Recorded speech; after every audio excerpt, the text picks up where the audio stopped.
tens of thousands of the brightest technology developers in the world could head to Northern Virginia in the next few years, as it is said that two of the world's largest technology companies are considering building their next facilities there.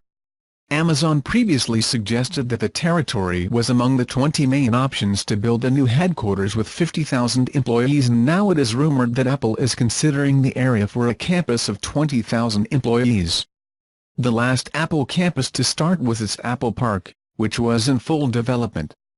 Nicknamed by many as the Spaceship, the gigantic structure in Cupertino, California, is home to some 12,000 Apple employees, and its construction costs up to $5 billion.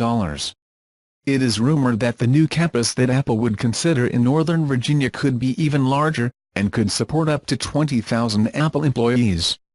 Many of the first employees new to the facility will be call center workers.